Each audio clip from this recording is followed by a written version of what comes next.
찬양에 보면 하나님이 이렇게 말씀합니다. 반드시 내가 너를 축복하리라. 그 말씀 뒤에 이어 나오는 말씀이 반드시 내가 너를 들었으리라. 이렇게 말씀합니다. 내가 너를 축복하리라. 내가 너를 들었으리라. 이 말씀을 한 단어로 요약하면 은혜라는 단어로 요약할 수 있습니다. 은혜는 또 선물입니다. 근데 우리가 하나님의 구원, 하나님의 역사를 은혜입니다 라고 이렇게 받아들일 때 전제되어져 있는 부분이 뭐냐면 아무 공로 없이 받았다라는 거예요. 우리가 하는 것도 아무것도 없고 우리가 할 수 있는 것도 아무것도 없고 우리의 지혜와 우리의 능력과 우리가 모든 어떠한 것으로 그 은혜를 얻는 것에 우리가 도움을 준 것이 아무것도 없는 것이죠. 근데 선물이라고 생각하니까 우리는 어떻게 생각하냐면 우리의 개념으로 생각합니다. 우리의 삶이 너무나 퇴색되어져서 의미 없는 선물이 있으니까 없으니까.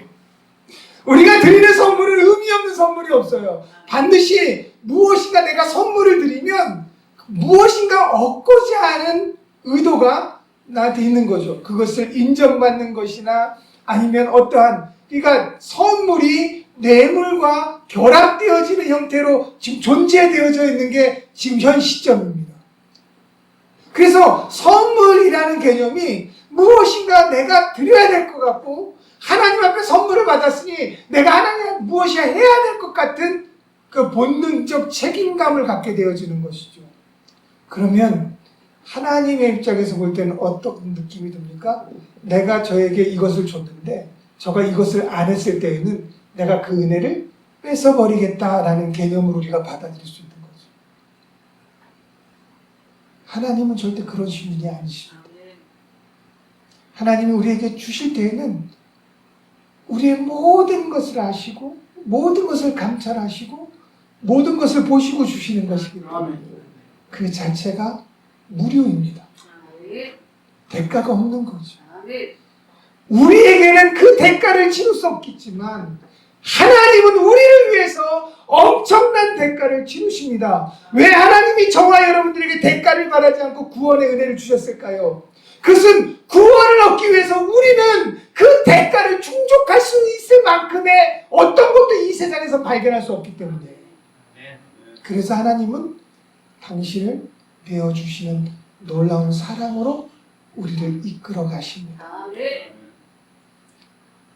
그래서 저와 여러분들이 말씀을 접할 때 항상 우리가 인지해야 될 것이 하나가 있는데 그것이 뭐냐면 이 성경의 말씀은 우리가 원독자가 아니에요. 성경의 말씀을 우리가 원독자로 느껴질 때 이게 구원파가 되어지고 이단이 되어집니다. 성경은 절대로 직통계시로 우리에게 주어진 말씀이 아닌 거예요. 그래서 성경에는 그래서 힘이 있고 생명이 있는 겁니다. 성경이 기록되어질 그 시점에서 다시 말하면 고린도전서가 기록되어진 그 시점에서는 반드시 하나님은 성령의 감동을 통해 사도 바울을 통하여서 고린도 교회에 편지를 보냈을 때 그 시점의 원독자는 누굽니까? 고린도 교회 성도들입니다. 우리는 하나님께서는 그 모든 이 하나님의 말씀을 우리가 이해할 수 있게끔 삶으로, 생활으로, 경험으로 묻어나와서 우리는 듣는 자일 뿐이지 원독자는 아닌 거죠. 그 성경을 해석하거나 말씀을 들었을 때 반드시 우리가 느껴야 될 게 내가 원독자가 아니기 때문에 성경의 배경도 알아야 되고 의미도 알아야 되고 왜 하나님이 이때 사도 바울을 통하여 고린도 교회에 왜 이 말씀을 하셨을까? 그러한 의미들을 찾아가야 되는 거예요. 근데 그런 것도 없이 성경의 말씀 내가 바로 원독자야 라고 해서 문자적으로 이것을 적용시켜 보면 신천지와 다를 바가 없는 거죠. 그렇기 때문에 하나님의 역사는 저와 여러분들을 위하여서 4,000년 전에 6,000년 전에 이미 저와 여러분을 위하여서 기록되어지는 말씀이 성경의 말씀임을 믿으시기 바랍니다. 어느 목사님이 이렇게 말씀합니다. 여러분들의 구원은 이미 확정된 구원이다. 근데 그 확정된 것은 어떤 의미냐? 여러분들이 태어나기 이전에 2000년 전에 예수님은 여러분들을 위해서 십자가에 죽으셨다. 그 십자가의 사건을 통해서 여러분들이 구원을 얻었다. 근데 그 구원이 지금 현재 완성되어진 구원이 아니라 2000년 전에 내가 태어나기도 전에 내가 어머니 뱃속에 있기도 전에 내가 배중에 조성되어지기도 전에 예수님은 2000년 전에 십자가 위에서 나를 위해 완성시켜준 구원이 오늘 이 시점에 나에게 임한 거예요. 그래서 그 구원은 완성된 구원이라고 표현할 수 있는 겁니다. 거부할 수 없는 구원이죠. 아멘. 거부할 수 없는 구원입니다.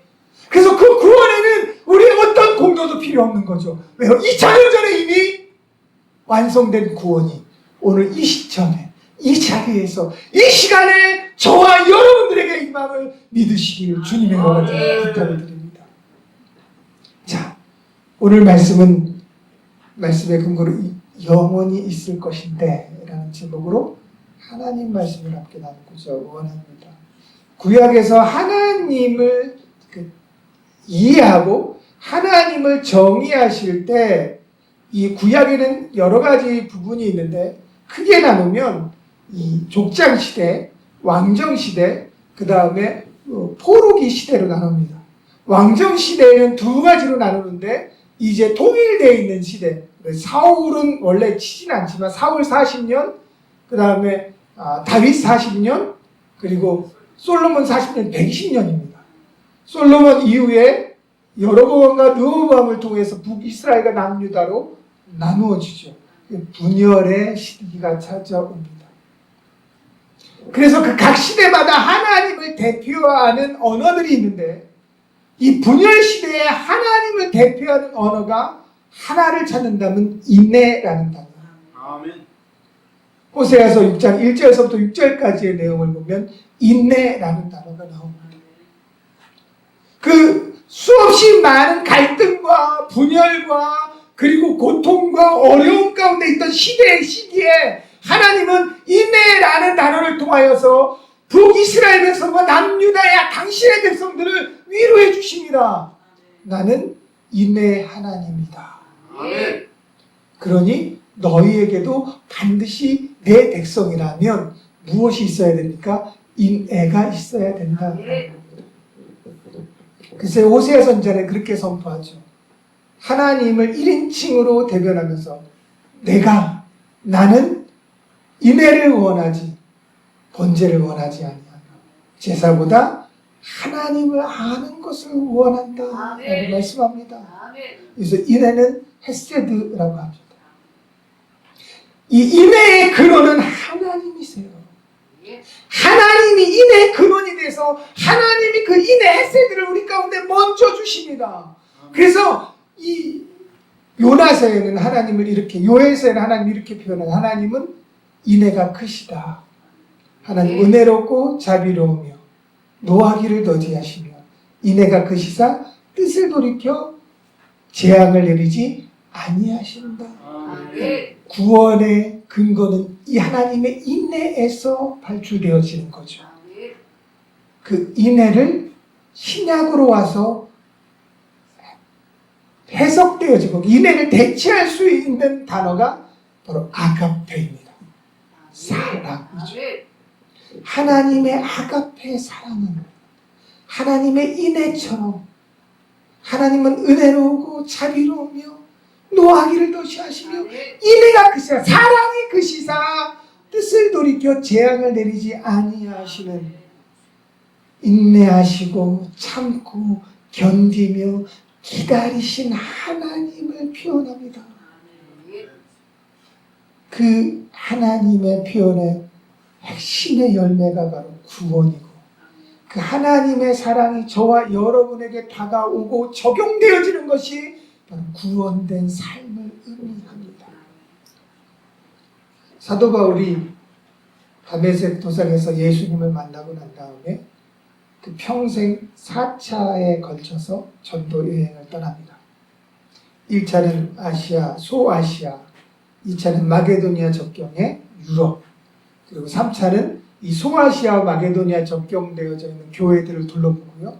4차는 예루살렘에서 로마까지 가는 전도 여행을 떠납니다. 이 4차례에 걸치는 전도 여행 중에 가장 사도 바울의 그 사역에서 남아있는 3개 교회가 있어요. 첫 번째는 마게도니아의 접경, 관문이라고 말하는 빌립보 교회고요. 두 번째는 사도 바울이 곧 그 두란노 사원에서 말씀을 계속 한 2년, 3년 가까이 연구했던 에베소 교회고요. 세 번째는 바로 고린도 교회입니다. 특히나 이 사도 바울이 개척한 수많은 교회 중에 가장 성장했고 가장 안정되어져 갔던 교회가 고린도 교회였어요. 성도도 많았고요. 성장의 추세도 아주 안정하게 성장되었는데, 교회가 성장되어지고 성도가 많아지니까 어떤 문제가 생깁니까? 분열이 일어납니다. 나는 아볼로파야, 나는 게바파야, 나는 바울파야. 아니야, 나는 예수파야. 서로 파별이 일어나게 되죠. 여러분들, 파벌이 일어나는 이유가 무엇일까요?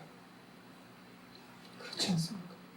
왜 교회가 안정되어지고 커지면 교회가 왜 파벌이 일어날까요? 어떤 사람은 그렇게 얘기합니다. 예루살렘의 교회가 안정되어지고 그리고 커져서 이제 여기가 내 곳이니 이곳에 초막셋을 짓자고 할 때 예수님께서는 그들이 안정되어진 삶을 원하지 않아서 초대교회에 핍박을 허락하여 흩어지게 하였다라고 그렇게 표현하기도 하지만, 현대의 교회에서 본다면 왜 교회가 성장하면 성장할수록 파벌이 일어나고 분란이 일어나고 깨지는 그런 일들이 일어날까요? 그렇지 않습니까? 고린도 교회는 왜 그런 일이 벌어졌을까요? 결국 한 가지입니다. 내 믿음이 더 커. 내 신앙이 더 온전해. 너희들은 내 밑에, 저 밑에 있는 거야. 너희들 신앙은 잘못됐어. 오로지 내 신앙만 봐라. 내 신앙만 오라. 라는 자기 만족이 있었기 때문에 파별이 일어나는 거예요. 성경의 말씀처럼 나보다 남을 낮게 여기면 파벌은 절대 일어나지 않습니다. 고린도 교회는 고린도 지역 특성상 여러 가지의 문제점이 있었는데, 그 첫 번째가 우상의 제사를 드리고 남은 고기의 문제입니다. 그 지역에 돼지고기를 우상으로 드렸거든요. 근데 우상의 제사가 드리는 내용이 많으면 많을수록 하루에 몇십 번, 수십 번을 드릴 때마다 돼지고기의 질 좋은 돼지고기가 올라갑니다. 제사장들이, 이방 제사장들이 그걸 다 처분할 수 없기에 그 돼지고기를 이제 편법을 사용하기 시작해서 정상적인 유통으로 사용할 수 없으니까 가난한 자들에게 싼 돈으로 좋은 고기를 내놓기 시작합니다. 점점 입소문이 퍼져서 그 고기가 가난한 자들에게 인기 있는 고기가 되었어요. 근데 문제는요, 교회 안에도 가난한 자가 있잖아요. 그 교회 안에 가난한 자들도 무슨 고기를 먹습니까? 우상에 드려져 있는 그 고기를 먹게 되어집니다. 그게 자연스럽게 알게 되죠. 그러더니 교회에 있는 그 소위 믿음 좋다라는 사람들이 우상의 제단에 드려진 고기를 먹는 그 가난하고 헐벗은 자들에게 너희 믿음이 잘못됐다라고 지적하기 시작합니다. 그래서 사도 바울은 뭐라고 얘기합니까? 너희가 오직 세상에 하나님은 한 분이심을 너희가 알지 않느냐? 그러면 세상에 하나님이 한 분이신데 우상이 존재할 수 있겠느냐? 너희 스스로 우상을 만들지 마라. 하나님은 오직 한 분이시니라. 그러니 우상에 드려진 재물이 있느냐 없느냐? 존재할 수 없느니라 라고 얘기합니다. 그래서 사도 바울은 그렇게 얘기하죠. 하지만 교회에는 믿음이 연약한 자가 있어서 혹 내가 우상에 드려지는 그 음식, 제사에 드려지는 그 음식이나 고기를 먹었을 때 믿음이 연약한 자 보고 그 믿음이 상실되어진다면 나는 그를 위해서 고기를 먹지 않겠다라고 편지하죠. 그리고 고린도 교회의 두 번째 문제가 무엇이냐면 바로 은사에 대한 문제였습니다. 고린도 교회에는 은사가 많이 나타났습니다. 방언의 은사, 예언의 은사, 영불변의 은사, 능력행함의 은사, 치료의 은사, 신의 은사, 은사가 많이 나타났습니다. 근데 문제는요, 각자의 은사를 존중해 주기보다는 내 은사가 더 커, 내 은사가 더 큰 은사야, 너희들 은사는 작은 은사야 라고 서로 은사를 놓고 파벌이 일어나기 시작합니다. 어느 권사님이, 진짜 사실입니다. 어느 권사님이 저한테 전화 왔어요. 목사님, 상담할 게 있습니다. 뭔데요? 그 권사님이 기도의 은사가 좀 있으신 분이거든요. 그래서 많은 사람들이 권사님한테 기도 좀 해주세요. 그런데 권사님이 기도하면 한 6개월 안에 다 응답을 받아요. 그러니까 이 권사님이 거기에 이제 맛이 들어진 거죠. 말 그대로. 그래서 사람들이 인정해 주니까 본인이 은사가 있다는 것에 대해서 자부심을 가지고 있는데 한 은사가 있는 목사님을 만난 거죠. 그 목사님이 그 권사님에게 그렇게 말했답니다. 권사님이 가진 은사는 아주 한마리 은사야. 내가 가지고 있는 은사는 권사님보다 커. 그러니 권사님 내 말 들어. 이렇게 말한 거예요. 이렇게 말하신 목사님을 제가 아는 목사님이세요. 선교사님이었고 내 은사가 더 커! 그리고 내가 아는 목사님들은 다 나보다 작아 은사가. 그러니까 내 은사가 커 다 은사 사역한다고 택도하지만 내 앞에서는 내가 은사가 더 큰 은사를 가지고 있어요. 라고 얘기를 해서 전화가 온 거예요. 목사님, 은사가 큰 은사가 있고 작은 은사가 있습니까? 고린도 교회에 똑같은 일이 벌어진 거예요. 내가 은사가 더 커, 너 은사가 작아. 이러한 일들이 벌어졌을 때 사도 바울은 어떤 마음이었을까요? 이러한 소식이 들렸을 때 사도 바울의 마음은 찢어졌을 것입니다. 그래서 사도 바울이 고린도전서 12장의 은사를 말하고 13장에 바로 무엇을 말하고 있습니까? 사랑을 이야기하고 있습니다. 네, 여러분들, 우리가 이 13장의 사랑은 오래 참고 오래 4절서부터 7절까지만 핵심적으로 보고 있는데 13장의 가장 큰 핵심은 1절서부터 3절이라는 걸 잊지 마시기 바랍니다. 13장에 보면 1절서부터 3절 이렇게 말합니다. 1절에 보면 내가 사람의 방언과 천사의 말을 할지라도 사랑이 없으면 소리나는 구리와 울리는 꽹과리가 된다. 이 말씀은 어떤 의미입니까? 사랑이 없는 방언과 사랑이 없는 천사의 말을 하는 사람이 있다 없다? 있다라는 전제에서 얘기하고 있는 거죠. 여러분, 이거 진짜 무서운 얘기입니다. 사랑이 없는 방언과 사랑이 없는 천사의 말을 하는 사람도 있다. 그러나 그 사람들의 방언과 그 사람들의 예언과 그 사람들의 은사는 무엇과 같다? 울리는 꽹과리와 소리나는 구리와 같다 합니다. 여러분들, 이 소리나는 구리와 울리는 꽹과리의 의미가 뭔지 아십니까? 아무런 의미 없다라는 걸로 들리니까 아니에요. 여기 무서운 말이 담겨져 있습니다. 이 소리나는 구리와 울리는 꽹과리는요, 그 시대 이 사도 바울이 고린도 교회에 편지하는 그 시대 우상의 신전에서 제사를 드릴 때 사람들의 마음, 그 신도들이 모여있는 마음의 그 신념을 이렇게 움직이는 도구로서 울리는 구리와 꽹과리를 친 거예요. 그러니까 뭐 우리나라가 너무 비슷한 게 뭐냐면, 여러분 굿 타는 곳에 한번 가보셨어요? 굿 타는 데 보면 반드시 빠지지 않는 게 뭐예요? 구리로 만든 짐이에요, 짐. 그리고 뭐예요? 꽹과리예요. 집으로 징징징징 치고요. 꽹과리를 막 치면 그 다음에 이 무당이 뭐예요? 이 구리가 뭐예요? 방울을 들고 뛰죠. 그러면 이 구리 나는 구리 소리와 꽹과리 소리에 무당이 뛰는 그 모습과 이제 모여있는 사람들의 그 이 마음 신념이 거기에 빨려 들어가게 됩니다. 우상이 신을 데리는, 신을 불러들이는 그러한 그 도구가 소리나는 구리와 울리는 꽹과리라는 거죠. 그러니까 다시 말해 우상에 드리는 제사와 다를 바가 없다라는 거예요. 무엇이요? 사랑 없는 방언과 사랑 없는 은사를 행하는 사람들의 모습들이 우상에 제사 드리는 것과 다를 바가 없다라는 말을 전제하는 겁니다. 우리 애가 지금 행하고 있는 은사가 그렇다라는 거예요. 우리가 은사자라고, 하나님의 능력 받았다고, 하나님의 말씀을 한다고 우리 스스로가 행하고 있는 모습이 사랑이 없으면 우상이 제사 드리고 우상이 예배 드리는 것과 뭘까 다르냐라는 거죠. 결국 우상 숭배와 같다라는 걸로 사도 바울이 이야기하고 있어요.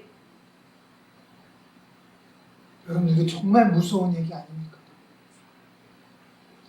내가 그리스도의 이름으로 행합니다.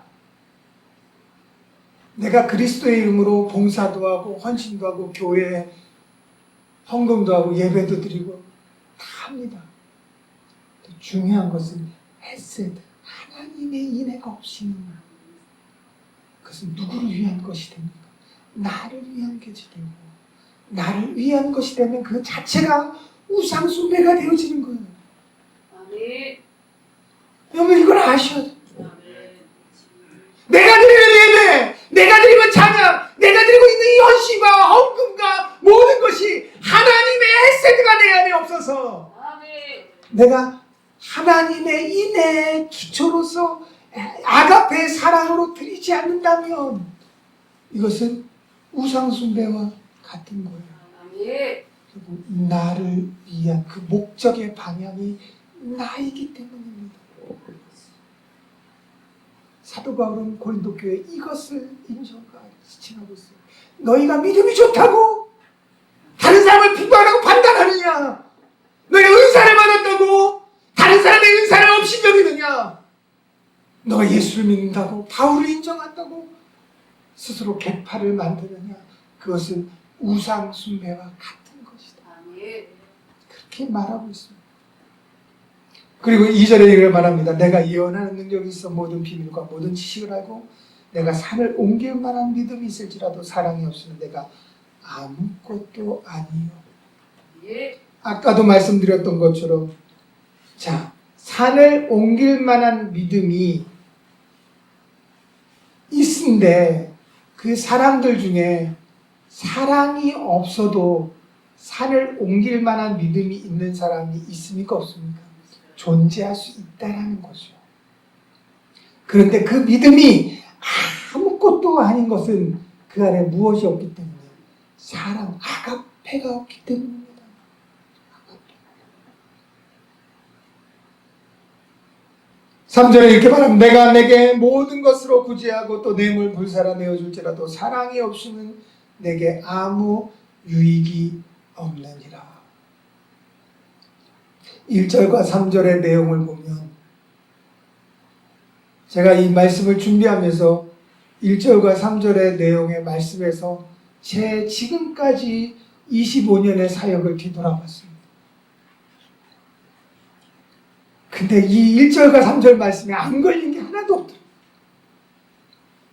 내 모습 자체가 내가 사역한다고 주의 종이라고 성도들한테 했던 모습들, 성도들한테 권면했던 모습들, 내가 어디 가서 뭘 했던 모든 모습이 다 오늘 고린도전서 13장 1절과 3절에 다 걸리는 거예요. 다 걸립니다. 결국은 내게 아무 유익도 없고 아무것도 아니고 내가 20년 가까이 목회해온 그것이 우상숭배의 모습과 다른 바가 없었다라고 그렇게 느껴집니다. 왜요? 내 안에 무엇이 없으니까? 아가페가 없으니까. 하나님의 인애가 내 안에, 하나님의 인애로 말미암아 내가 이 자리에 있는데도 불구하고 내 모든 활동과 내 모든 행동과 내 모든 사역이 하나님의 인애에서부터 시작되어지는 것이 아니라 내 유익에서부터 시작되었기 때문에 다 1절과 3절에서 걸려버립니다.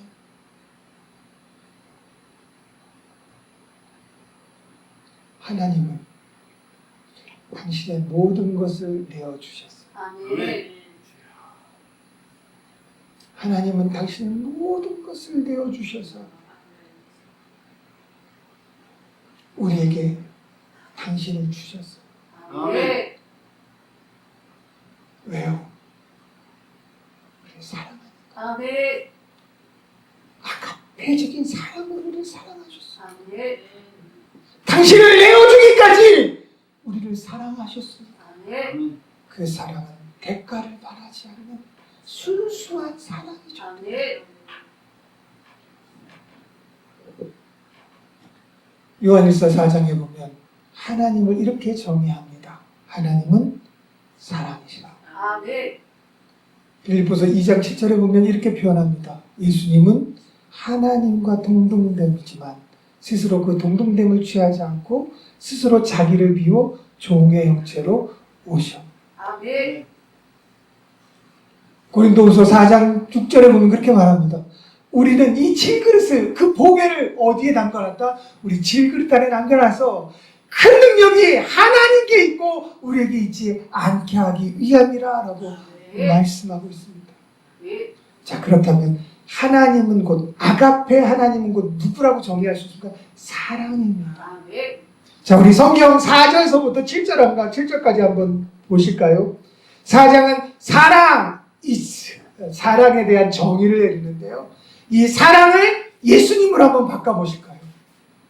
우리가 사랑을 하는 그냥 우리가 알고 있는 너무, 우리가 알고 있는 필요해 아니면 에로스의 사랑으로 계속 이 말씀을 다가왔는데 한번 아가페, 하나님의 사랑의 본체이신 하나님, 그 하나님의 동등됨을 취한 예수님, 하나님의 사랑의 아주 극적인 열매와 같고 극적인 하나님의 사랑의 참모습인 예수 그리스도가 사랑 아니십니까?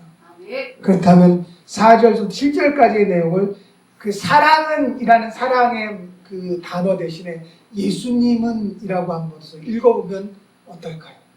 자, 한번 우리 함께 읽어볼까요?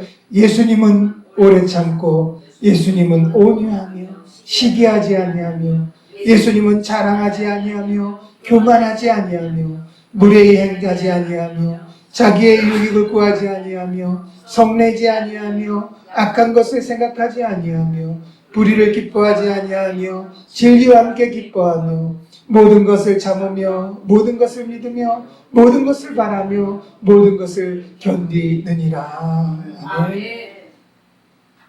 고린도전서 13장 4절부터 7절까지의 그 다 말씀 앞에 예수님의 33년간의 공생의 시간이 다 들어가 있습니다.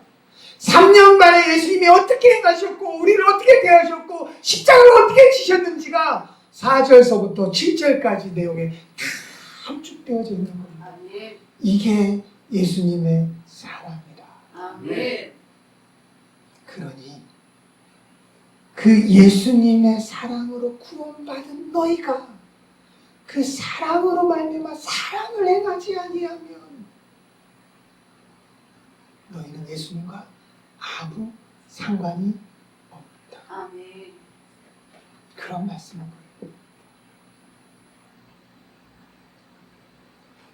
하나님은 공의의 하나님이시지. 하나님의 공의와 하나님의 사랑이 충돌되었을 때, 그러니까 하나님의 공의와 하나님의 인애가 충돌되었을 때 하나님은 무엇을 선택하십니까? 인애를 선택하십니다. 하나님이 만약에 공의를 선택한다면 우리는 살아갈 수 없죠. 우리는 존재할 수 없죠. 그러나 하나님은 하나님의 인애와 하나님의 공의가 충돌했을 때 하나님은 인애를 선택하셔서 뜻을 돌이켜 징계를 내리지 아니하시는 거죠. 오히려 징계만 내리지 않을 뿐더러 저와 여러분들을 구원하십니다. 그리고 당신의 품 안에 안아놓으시고 나는 너의 하나님이야 라고 말씀해 주시는 거죠. 그러면서 계속해서 이렇게 말합니다. 사랑은 언제까지나 떨어지지 아니하되 예언도 폐하고 방언도 그치고 지식도 폐하리라. 우리는 부분적으로 알고 부분적으로 예언하니 온전한 것이 올 때는 부분적으로 하면 것이 폐하리라. 그러니까 결국은 사도 바울이 말하고 있는 은사는 온전한 것이 아니라 전부 다 무엇과도 같다 부분적인 것이라서 그 하나하나가 온전치 못하는 거예요. 근데 그 하나하나를 온전하다고 생각하니까 문제가 생기는 거죠. 그러니까 교만해지는 거예요. 은사자들이 교만한 것은 무엇 때문입니까? 바로 이 8절과 9절, 10절을 모르기 때문이에요. 내가 가지고 있는 은사가, 내가 가지고 있는 하나님의 선물이 부분적인 거예요. 하나님이 주실 때 완전한 거지만 내 스스로가 완전치 못하기 때문에, 그것을 행하는 자가 완전치 못하기 때문에 결국 나타나는 결과가 완전치 못하는 결과가 나올 수밖에 없습니다. 근데 그것을 완전하다 생각하니까 문제가 생기는 거예요. 어떤 목사님이 그렇게 얘기합니다. 저하고 이야기하면서 그 목사님이 그래요. 하나님이 당신에게는 특별히 모든 것을 보여주셨대요. 그래서 당신이 만나는 모든 사람을 속속들이 다 볼 수 있는 은사를 주셨대요. 그러면 또 한 가지 뭐라고 얘기했는데, 그러나 하나님이 더 큰 은사를 준 것은 어떤 사람이라도 자기를 볼 수가 없게 만들어줬대요. 이게 너무 불공평하잖아요. 아니, 이 세상에 이런 은사가 어디 있어요? 모든 사람은 보게 했는데 모든 사람이 자기를 볼 수 없게 만들었대요. 그래서 제가 그랬어요. 그런 은사가 어디 있어요? 거기서부터가 잘못된 건 아닙니까? 하나님이 누구를 선택하실 때 선택의 기준이 하나님의 기준 앞에 있을 때 그 기준에 맞춰 선택받을 사람이 누가 있습니까? 한 명도 없는데, 하나님은 각자의 재능대로, 마태복음 25장의 달란트 비유처럼 각자의 재능대로 그 은사를 맡겨주신 것이지, 그조차도 하나님이 주실 때는 온전한 거지만 우리에게 딱 은사가 다가오는 순간부터 우리 그릇이 불완전한 그릇이라. 그 그릇 앞에 나타나는 모든 은사는 불완전할 수가 없습니다. 그런데 어떻게 그럴 수 있을까? 그랬더니 그 말입니다. 나하고 얘기 안 할 거, 그러니까 내 말 듣지 않을 거면 나하고 얘기하지 마. 받아들이지 않을 건데 왜 나하고 얘기해? 그러는 거예요. 다들 그렇습니다. 왜냐하면 스스로 완전하다 생각하기 때문입니다. 저와 여러분들 모두가 불완전한 자들이세요. 그러기에 누구를 기다립니까? 완전하신 예수님이 오시기를 기다리는 거 아닙니까? 왜? 우리가 불완전하니까. 우리가 완전하면 그분이 올 필요가 없죠. 우리가 불완전하니까 누구도 필요합니까? 예수님은 당신이 가실 때 우리가 불완전함을 아시고 누구를 보혜사로 보내주십니까? 성령을 보혜사로 보내주신 거 아닙니까? 왜? 우리가 불완전하니까. 그러니까 로마서에 보면 그 성령께서 우리의 불완전함을 아시고 기도할 바를 알지 못하는 그 기도를 간절한 마음으로 성령이 우리를 대신하여 기도해 주신다라고 말씀하고 있잖아요. 고린도 오늘 본문의 13장은 그냥 사랑만 전하고 있는 게 아닙니다. 상당히 깊이 있는 내용들이 담겨 있는 말씀이기도 합니다. 반드시 온전한 것이 올 때에는 부분적인 것은 사라지게 돼 있어요. 온전한 게 왔을 때는 부분적인 것이 필요하지 않기 때문입니다. 그렇기 때문에 그런 걸로 그 말씀으로 나를 비춰본다면, 은사가 나에게 임했다라는 것은 내가 뭐하다는 겁니까? 불완전하다라는 것이겠죠. 그래서 그나마 하나님께서 이 불완전함을 보완해 주시기 위해서 무엇을 주신 거예요? 은사를 주신 것이겠죠. 그래서 엄밀히 따지면 은사가 없는 신자가 완전한 신자이지 않겠습니까? 예, 은사가 없는 목회자가 완전한 목회자 아니겠습니까? 은사가 없다고 주눅들 필요 없습니다. 은사가 없다는 거 완전하게 더 이상 보완해 줄 필요가 없는 거죠. 근데 내가 은사를 받았다는 것은 내가 불완전하니까 그 불완전함을 보완해 주는 방법을 하나님 은사를 주신 거예요. 그나마 그래야 내 성격이 죽어드니까.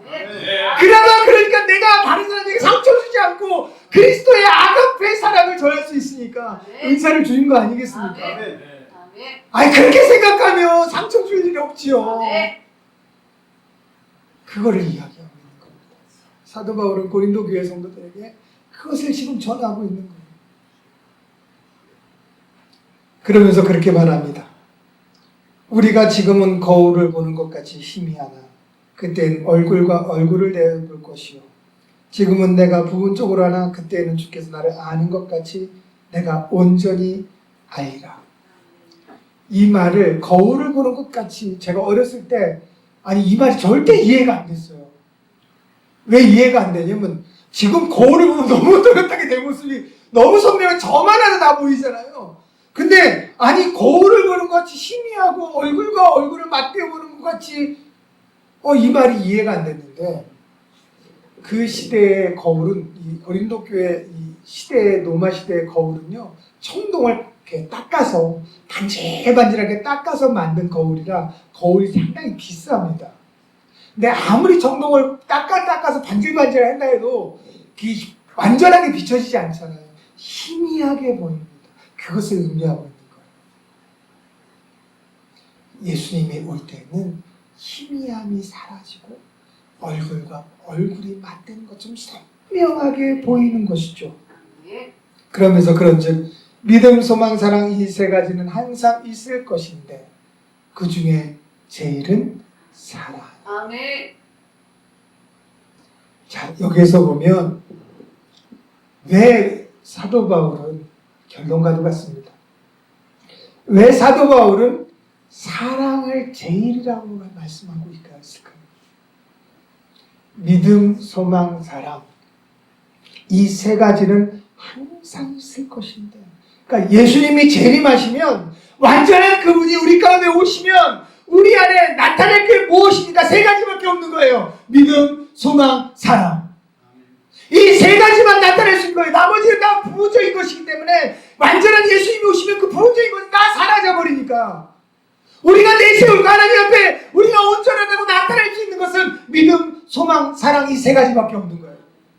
내가 무엇을 했고 내가 얼마만큼의 언급을 했고 내가 얼마만큼의 예배를 드렸고 내가 얼마만큼 무엇을 했느냐가 하나님 앞에 증거할 수 있는 게 아니라 오직 예수님이 재림하실 때 예수님 앞에 보여줄 수 있는 것은 믿음, 소망, 사랑 세 가지인데 왜 그 중에 제일은 사랑이라 할까요?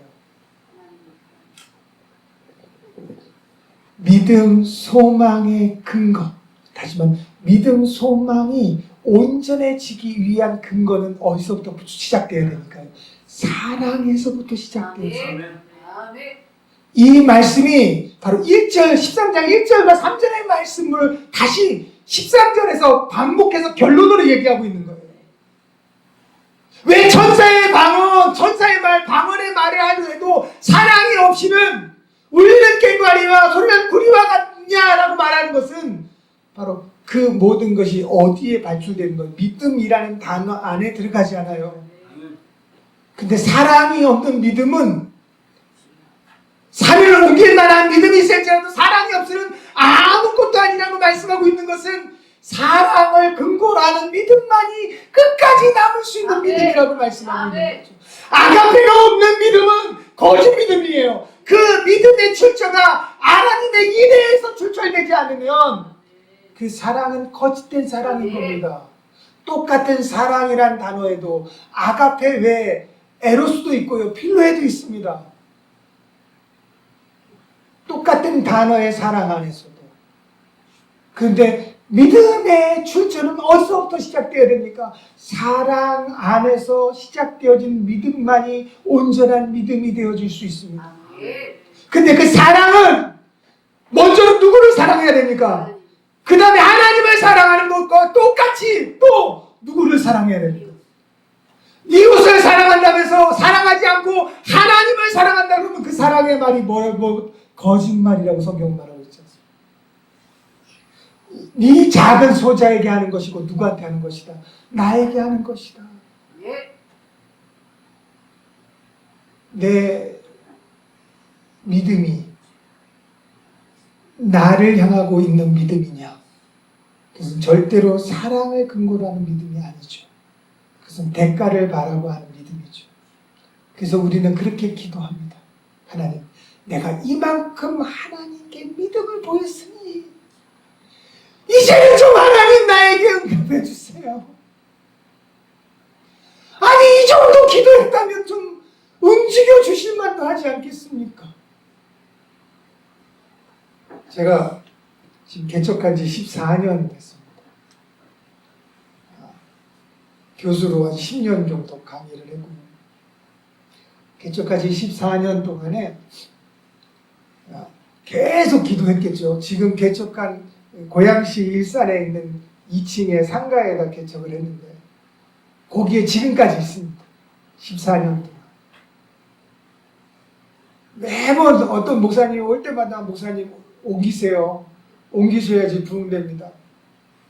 근데 저는 개척할 때부터 기도했던 게 그런 기도입니다. 하나님 이곳에 우리 어울림 교회를 세워주셨사오니 이곳에서 하나님의 은혜를 부어주시고 한 역사가 일어나게 하시고 이곳에서 이 교회가 하나님 이 지역에 성령의 은혜와 예수의 그리스도의 보혈의 피가 흘러넘치게 하여 주시어서 아멘.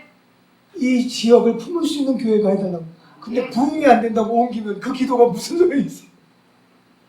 아니 그렇게 4년 동안 기도했는데 부흥 안 된다고 교회를 옮기면 기도가 왜 기도했겠어요 거기에다가. 그래서 지금까지 오고 있습니다. 근데 문제는요, 저의 신앙은 그렇지만 우리 성도들의 신앙은 아니잖아요. 14년 동안 같은 자리에 있다 보니까 이리 저리 이 상황 저 상황 이 모양 저 모양으로 성도들은 떠나는데 떠나는 양만큼 들어오지는 않아요. 아마 그래서 교회 성장학에 의거하면 3년째 옮기고 5년째 옮겨서 7년 때 정착하는 게 맞아요. 그러면 새로운 지역에 흡수하는 성도들이 있기 때문에 그러면 교회가 금방 50명 되고 100명까지는 갈 수 있어요. 근데 그거는 사람의 방법이죠. 하나님 방법은 아닐 수도 있지 않습니까? 근데 성도들은 아니에요. 10년 동안 매번 설립 멤버들이 지금까지 있는데요. 창립 그 성도들이. 그 성도는 계속 기도했을 거거든요. 하나님 우리 교회 성장케 하시고 건축케 해주시고 하나님 물때처럼 구름때처럼 몰리게 하셔서 이산이 가득 차게 하시고 하나님 이곳에 교육관도 세워지게 하셔서 아이들 교육 제2세대의 교육식 매 예배 때마다 매 새벽 예배 때마다 모일 때마다 기도할 때마다 그 기도했을 거 아니겠습니까? 10년이 돼도 안 변해요.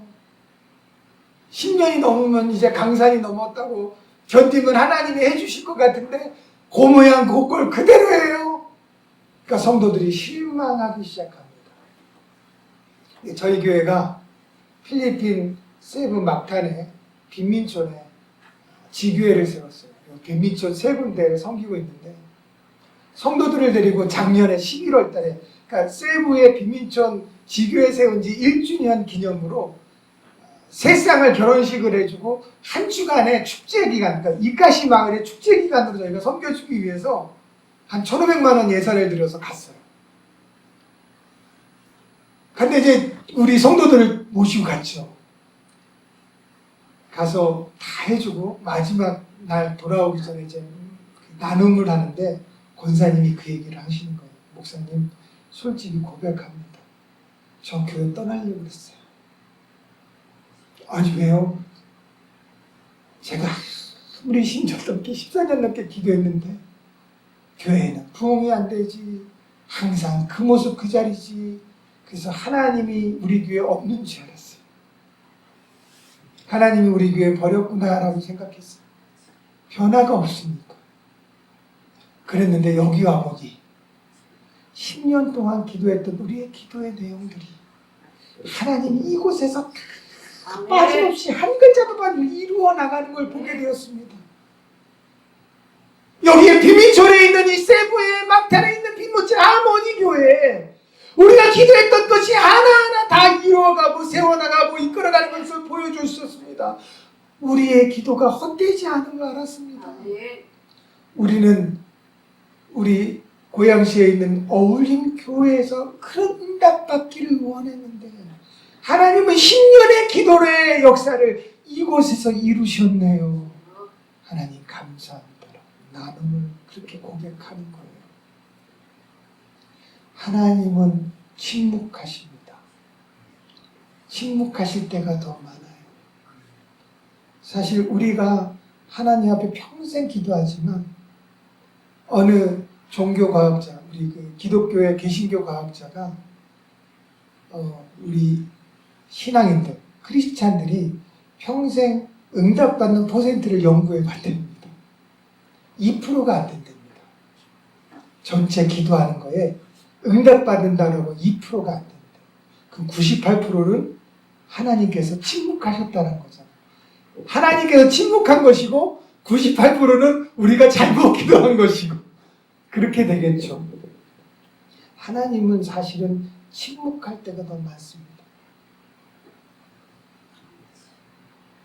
하나님은 대답이 없을 때가 더 많아요. 왜요? 하나님은 이미 우리에게 구원이라는 걸 주셨기 때문이에요. 아멘. 그 이상의 더 큰 선물이 있습니까? 없습니까? 구원이라는 선물을 주셨는데 그 이상의 더 큰 선물이 없는데 우리는 계속 구하고 있는 거죠. 계속 원하고 있습니다. 계속 바라고 있습니다. 누구를 위해서? 자기 유익을 위해서. 대가 있는 믿음인 거죠. 아가페에서부터 사랑에서 근거되는 믿음이라면 절대 자기 자신의 유익을 위해서 구하겠습니까? 하나님이 주시지 않은 나들도 다니엘의 새 친구처럼 설사 그리하지 아니할지라도 나는 절대 하나님을 버리지 않겠나요? 아멘. 왜요? 구원이 가장 큰 선물이에요. 아멘. 저와 여러분들의 삶 믿음이 사랑의 근거로 된 믿음이어만 온전한 믿음입니다. 아멘. 하나님의 인해했을 때 아가페 사랑으로 하나님에게 소망을 두는 소망이 진정한 소망이지 않습니까? 하나님을 사랑하지 않는데 어떻게 하나님께 소망을 둔다 말할 수 있을까요? 하나님을 사랑하지 않는데 어떻게 하나님을 믿는다고 말할 수 있을까요? 다 거짓말이지 않겠습니까? 그리고 가장 중요한 것은 믿음과 소망은 이기적인 방향성이 있어요. 그러나 사랑은 이타적인 방향성을 가지고 있습니다. 그래서 믿음과 소망의 이기적인 방향성을 턴시킬 수 있는 유일한 것은 아가페 사랑밖에 없는 거죠. 아멘. 그래서 이 세 가지는 항상 있는 저와 여러분이 되어질 줄 믿습니다. 아멘. 말씀을 정리합니다. 마태복음 25장에 보면 예수님이 달란트 비유를 합니다. 그 주인이 자기 제사를 팔아 먼 이국 땅으로 어떤 일로 갔는지는 성경은 기록되지 않지만 먼 이국 땅으로 갔을 때 종을 불러 각 재능대로 한 족에겐 5달란트, 한 족에겐 2달란트, 한 족에겐 1달란트를 주었다라고 얘기합니다. 그래서 5달란트 받은 종은 그 즉시 나가 장사를 하였고 2달란트 받은 종도 장사를 하였는데 1달란트 받은 자는 땅에 묻었습니다. 여러분들 그 시대에 가장 존귀하고 가장 귀중한 물건을 보관하는 방법이 어떤 방법이지 않습니까? 땅을 묻는 거예요. 자기만의 방법으로. 그러면 자기 이기적인 방향으로 봤을 때 세 종 중에 누구가 가장 주인을 존중하는 종일까요? 1달란트 받은 자예요. 행동으로 보면. 왜요? 그 주인의 1달란트가 너무나 소중해서 그것을 자기만의 아는 땅에 묻어 주인이 왔을 때 그 손상되지 않는 그 1달란트를 주고자 하는 마음이 주인을 가장 존중하는 마음이겠지요. 그런데 5달란트, 2달란트 받은 자는 받자마자 그걸 나가 장사하였는데 5달란트 받은 자는 5달란트를 남겼고 2달란트 받은 자는 2달란트를 남겼습니다. 여기서 중요한 것은 종입니다. 둘러스. 종은 자기의 재산이 있습니까? 없습니까? 저와 여러분들이 예수 그리스도로 말미암아 구원받았다면 갈라디아서 2장 20절의 말씀처럼 구원받은 저와 여러분들은 이제 우리의 생명이 있습니까? 없습니까? 이면 우리는 예수님과 함께 십자가에 죽은 자입니다. 이제 살아가는 것은 내가 사는 것이 아니라 내 안에 그리스도가 사는 주의 생명으로 살아가는 겁니다. 자, 그렇다면 5달란트 받은 종이 5달란트 받은 걸 가지고 나아가 5달 장사하였다면 장사하는 그 기간 동안에 누구를 생각했을까요? 주인을 생각했을 거 아닙니까? 자기 재산이 아니니까 어떻게 하든지 주인의 재산을 잘 관리하고자 하는 그 마음 때문에 그 종은 누구를 위해 일한 겁니까? 주인을 위해 일한 거죠. 그러니까 주인과 함께 있고 주인을 위해 일했던 그 종이 돌아와서 뭐라고 고백합니까? 주인이여 여기 내 인생이 있나이다 라고 인생을 보여주는 거예요. 여기 5달란트가 있나이다가 아니라 주인은 그 얼마가 남겼는지가 중요한 게 아니라 그가 어떻게 어떤 생각으로 내가 없는 동안에 그가 어떤 마음으로 지냈느냐가 더 중요한 거죠. 그는 그렇게 보여줍니다. 주인이여, 주인이 먼 이국 땅에 갔을 때 내가 이런 인생을 살았나이다. 보소서 여기 내 인생이 있나이다 라고 주인 앞에 내보입니다. 2달란트 잘 받은 자도 그렇게 보입니다. 그러자 주인이 뭐라고 말합니까? 착하고 충성된 종아, 내가 적은 것에 충성하였으니 내가 많은 것을 내게 맡기리라. 그리고 이후에 주인의 즐거움에 참여할지어다. 아멘. 우리의 지금의 삶이 그와 같은 삶입니다. 저와 여러분들에게 하나님은 인생이란 2글자를 남겨놓은, 그래 그 인생의 2글자는 누구 겁니까? 하나님의 것이에요. 내 인생 내 것이 아니라 하나님이 나에게 주신 인생이에요. 한 영혼이 천하보다 귀하다고 말씀하지 않습니까? 다 금 1달란트는요 그 시대의 사람은 상상할 수 없는 돈이에요. 예수님은 인생이라는 2글자를 주인의 인생을 종에게 맡겨놓은 걸로 표현하면서 상상할 수 없는 가치를 매기고 있습니다. 우리의 인생 2글자, 우리 게 아닙니다. 하나님이 우리에게 주신 선물입니다. 이 인생이란 2글자를 어떻게 살아갈 것이냐, 누구를 위해 살아갈 것이냐, 주님을 생각하고 주님과 함께 살아가는 저와 여러분이 될 때, 주님이 재림하실 때 우리는 주님한테 이렇게 말씀할 수 있죠. 주님, 내가 다른 사람보다 비천합니다. 연약했습니다. 많은 것을 남기지도 못했습니다. 그러나 내 인생 주님과 함께 주를 위해 살았나이다. 보소서 여기 내 인생입니다 라고 내어놓을 수 있어야 되지 않겠습니까? 1달란트 받은 자는 어떻습니까? 주여, 종이여, 주인이여. 주인은 심지 않는 데서 거두고 흩지 않는 곳에서 모이는 장을 내가 알았기에 주인의 돈을 땅에 감추어 다시 여기에 가져왔나이다. 보소서 당신이 나에게 준 1달란트입니다 라고 얘기합니다. 그럴 때 주인이 뭐라고 합니까?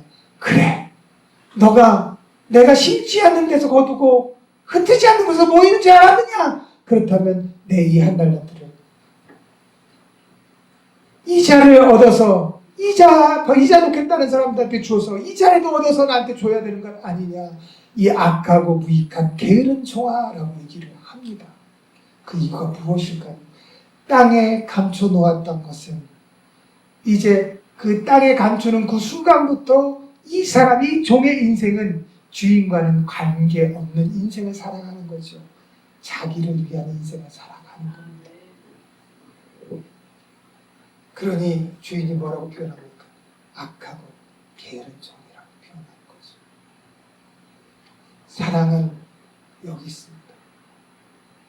저와 여러분들이 세상 사람보다 잘 살지 않아도 돼요.